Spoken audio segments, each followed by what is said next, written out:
Hey guys, this is Matt Chieco from Pop Horror Review the Movie Podcast, and today we are ranking the March wide releases. Which ones I'm most excited for? There's not that many, so let's get to it.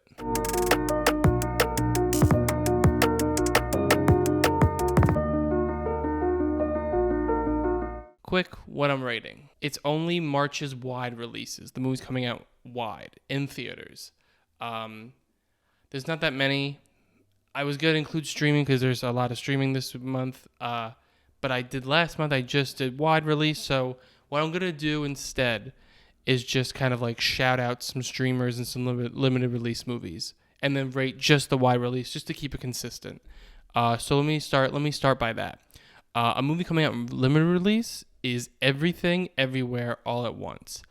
It is starring Michelle Yeoh. It is a multiverse movie that's has nothing to do with comic books. It's its own original story, and I mean they've been putting it in front of all these big blockbusters because the multiverse is such a relevant topic right now, and it looks like such a good original idea. It's from A24, so you know it's original.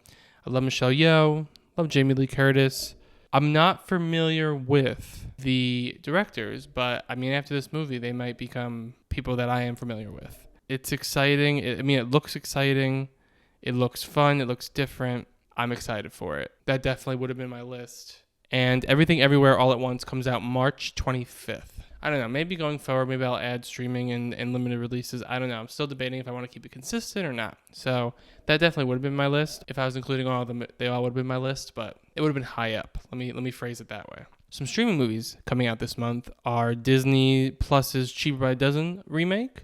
That is on March 18th. And Turning Red, Pixar's newest movie, which they took out of theaters and into Disney Plus. I don't know how I feel about that, but I am really excited for the movie. That comes out March 11th. That would have also been high up on the list if I was rating it. And then Netflix's The Adam Project, starring Ryan Reynolds, is coming to Netflix on March 11th. So those were the shout-outs I wanted to give before diving into the wide releases. Leave a comment to see if you want to hear all of them or just the wide releases.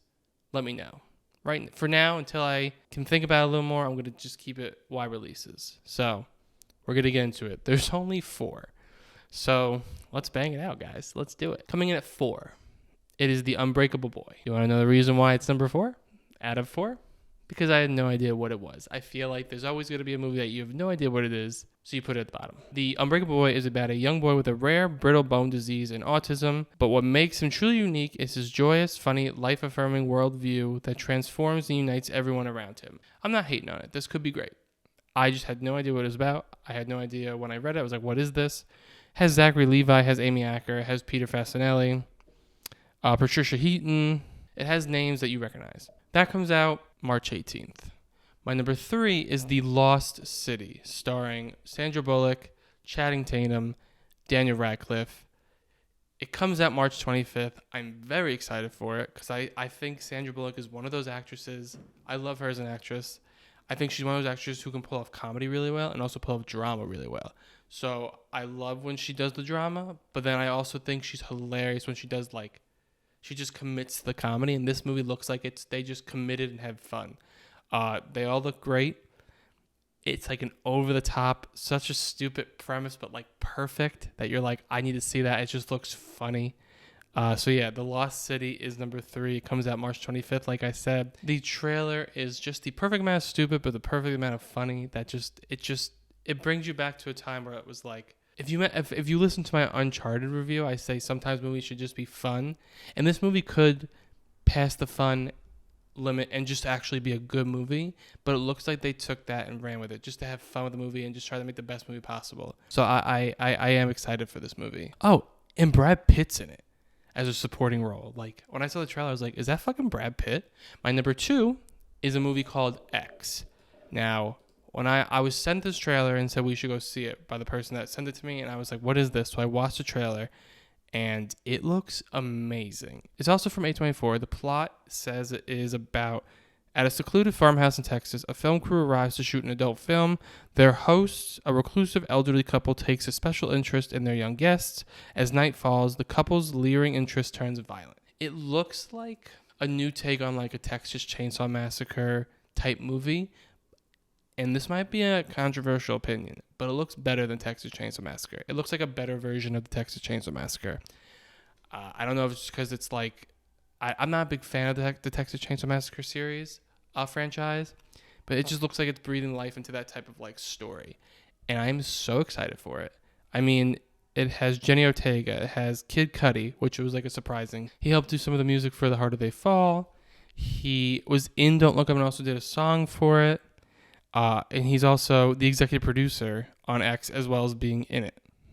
So, I mean, he's trying to make a name for himself, definitely. And this might be the right movie to do that. So, I'm very excited. And I think this also improves that Jenny Ortega might become this generation's Scream Queen with the movie she's choosing. So, I'm really, it was one of those movies where you see the trailer and you had no idea what it was. And you're like, what? This looks amazing. So, that comes out March 18th. I am very excited to see it. I hope everyone else is. So, it does well. So, moving on. My number one for the wide release coming out this March of 2022.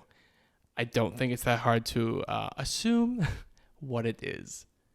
It's The Batman. It starts the month off on March 4th. I am so excited for this. It's a whole, I mean, as much as you can do Batmans, and I think they kind of took what Spider-Man did and like tried to like, you've seen the story so many times, let's just like start somewhere different. And this is saying, we're not doing origin, we're starting like in his like second year, and the tone is so like, it's like more grounded and more darker than even the Christopher Nolan Batmans were, which is really exciting. I mean, there's a lot of potential coming out of this movie, and I think this could branch and start the new universe of DC if it does really well and people really respond to it well. I'm really excited for this movie. I think the cast is great. The movie itself just looks great. Like technically, acting, all around, it looks great. And I'm really excited to see it. And it's the first superhero movie of the year of 2022. Even though Spider-Man No Way Home is still like in our lives, that came out in 2021. So this is the first superhero movie. We've had some TV shows, but this is the first superhero movie. Yeah, I have very high hopes for The Batman. I expect it to be really good. At first hearing about this movie, until like I knew I was excited for it, but until seeing a trailer, I was like, this seems like a lot of stuff they're trying to throw into it. It's, yeah, and like they were trying to like, and like before the movie even like had a trailer, they were like, we're doing all these spinoffs, so it got me a little nervous. But after seeing trailers and stuff like that, I do think they're doing, I mean, they stopped trailers for a little bit, but I do think they were doing a lot of trailers. I'm trying to like kind of just go into seeing the movie. Because, I mean, that's the problem that superhero movies have. Sometimes they play too many trailers and show you too much. I mean, this is 3 hours, so I doubt the trailer showed you that much, I hope. But I'm excited for it. A 3-hour superhero movie that's supposed to be very good. I'm down for it. I'll sit there for 3 hours. As long as it's good, I'll sit there. So, yeah, I mean, I can just go on and just say the same things, but I am very excited for The Batman. This movie is one of the most anticipated movies I had for this year. And for DC, so I'm very excited. So I can't wait to see it, and I think it's going to be amazing. So those were the wide release movies coming out in March of 2022. Let me know what you think of all those. Let me know which ones you're most excited for, and that's it. Thank you for watching. Thank you for subscribing. Click around our YouTube page. Cheers.